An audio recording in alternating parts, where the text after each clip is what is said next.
paid regular time for 8 hours. Anything over 8 hours a day is time and a half. So my question is, do we pay the police officers time and a half to have lunch? No, it's part of their shift. Okay, it doesn't say that. Well, that's the intent, but I know that's the intent. well, it's. Talk to the attorney here, okay?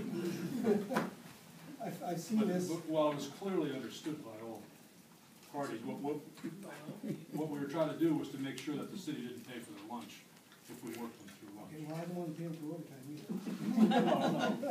No, it's, for a police officer, it's a little different, you know, I understand that, okay? I also have been in court on labor negotiation, labor problems, and this can cost you $50,000 in legal fees. how, May I read the statement? Jack, where was that, what paragraph are we looking at? Page 8 of 30, right above paragraph 7.7.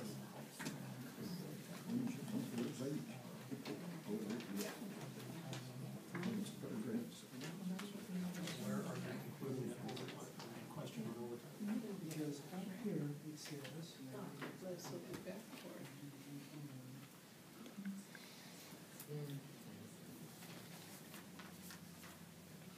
the standard hours of work.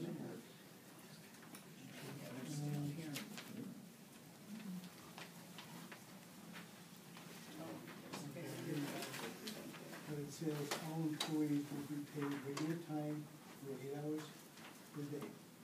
Anything over 8 hours per day is time. Okay. Paid meal period during the shift. No, they're on call and working while they're eating. So it's an 8 hour day. It's an 8 hour day, they're eating. If they were eating lunch, they'd be a 7 hour day in that period of time. But they're paid because so many times they get called on what they're eating. No, I understand what you're saying, okay? Okay, I just hope this doesn't come back and bite somebody when somebody's upset. Okay, you go on. yeah, we talked about it during the negotiating Yeah, process. okay. They're scheduled for 8, aren't they? At this time, yes. Or 10, or whatever their shifts are, 12. They would be scheduled for 8 or 10, depending on the shift. So you work from 9 to 5? Yes. Okay, so that's 9 hours. Yeah. 9 to 5. Or 9 to 5, yeah. Okay, all right, okay. Good question. 8.4, page 9. And, sorry folks, but these are questions I've got. Okay. The current policy of the city of Rockaway Beach is to pay employees for all overtime work. However, each employee, at the employee's request, may accrue up to the maximum of 40 hours of compensatory time in lieu of cash payment. Compensatory time must be scheduled with the approval of the supervisor and can be taken 4 hours increments. Is this 40 hours in a calendar year, fiscal year, or just period? At any one time, At any one 40 time. hours. So you can carry. Yeah, it's a rolling maximum. Okay, all right. Thank you. Bear with me, there's one somewhere. 9.2, page 10.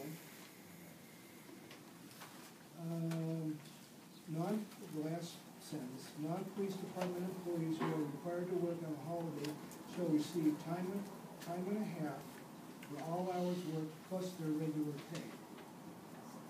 What does that tell you? That's 2.5 times. It's holiday, yeah. That's 2.5 So I get paid 2.5 times regular pay to work on a holiday. I have never heard that in my entire life. Double time, yeah.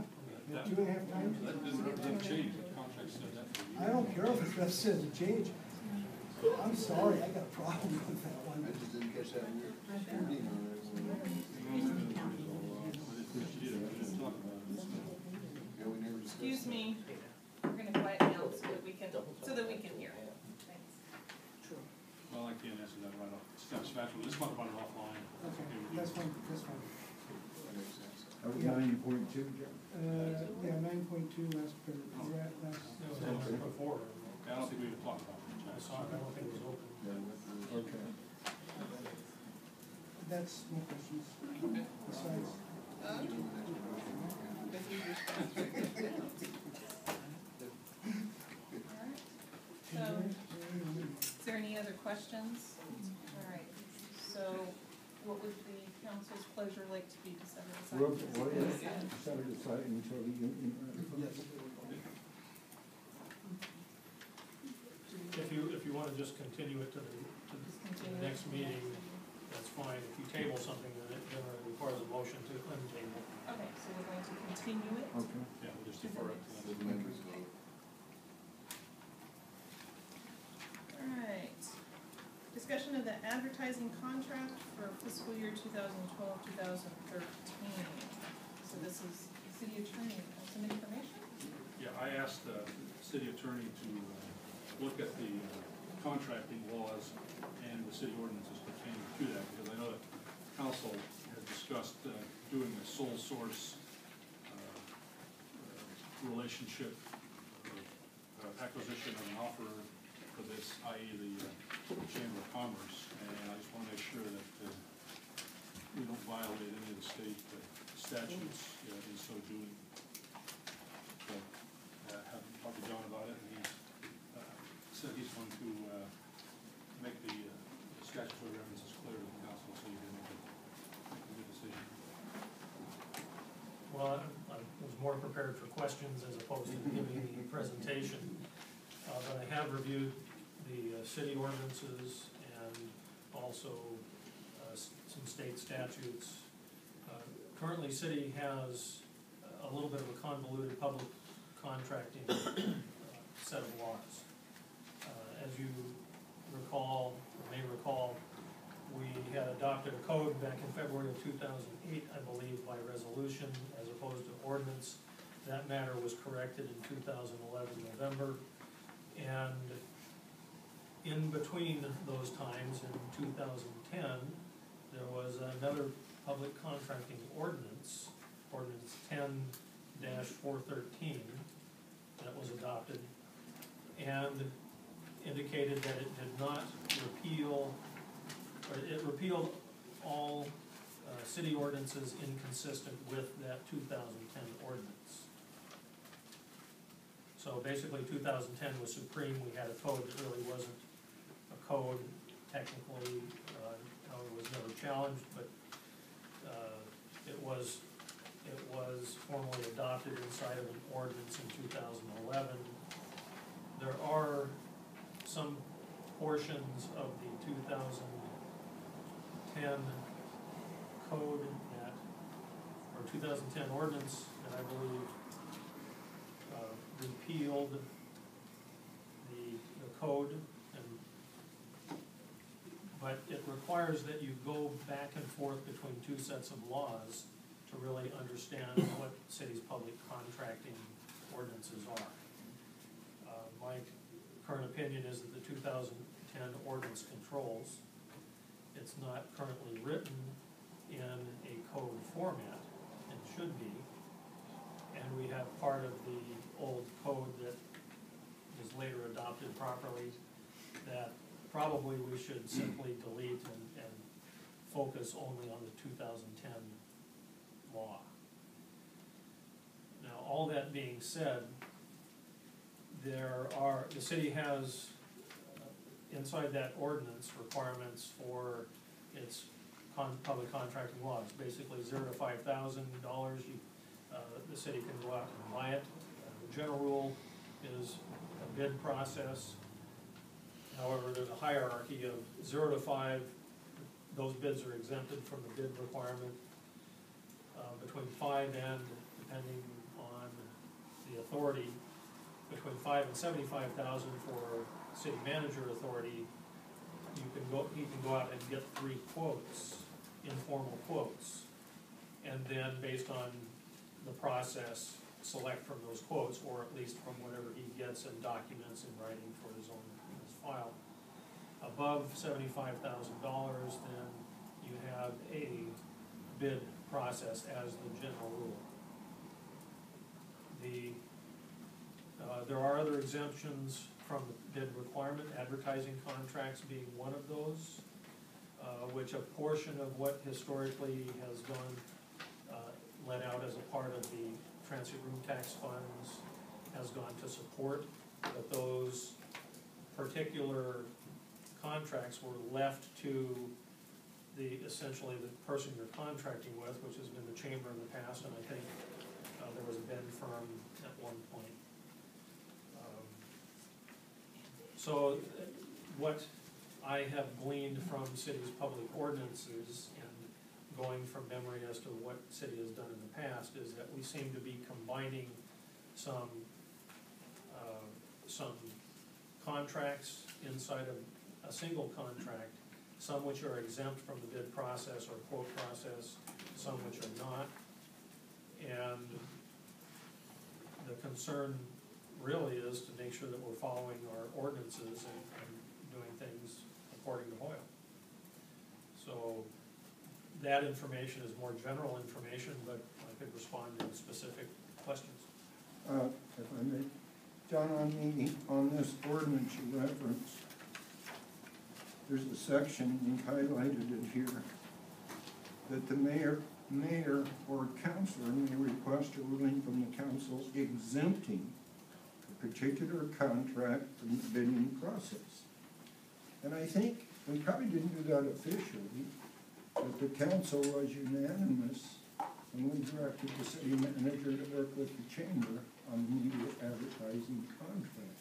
Now, we need to put that into it. My thought on it is this: the basic reason for requesting bids is to get the lowest responsible bid. So if we want to paint the fire hall, we get bids. The media advertising, bids doesn't apply. You're not looking for a bid. And so I think maybe we should have made a motion to exempt the media advertising this year from the contracting process. I'm just reading 11.1. Maybe we should have formally, we went around here and said, we don't have any problem, work with the chamber, get the contract. But if you read on to 11.2, it says you have to pass a resolution, so Okay. we would have to prepare a resolution. But we can do that. You can direct me. You've got authority to exempt certain types of contracts. There are criteria that you're supposed to look at in making that decision, and findings that you're supposed to make as a part of adopting an exemption, if you will, beyond what you originally did in the ordinance. Okay. So the caution is, in media advertising, in just the advertising portion, you've already got an exemption there. That's already in there. There's an exemption for advertising. Okay. There are some other portions, and forgive me because I don't recall all the provisions that are inside of the past year's chamber contracts or even the last one.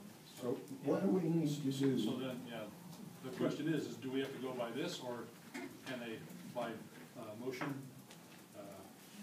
direct us to negotiate a contract with a single source?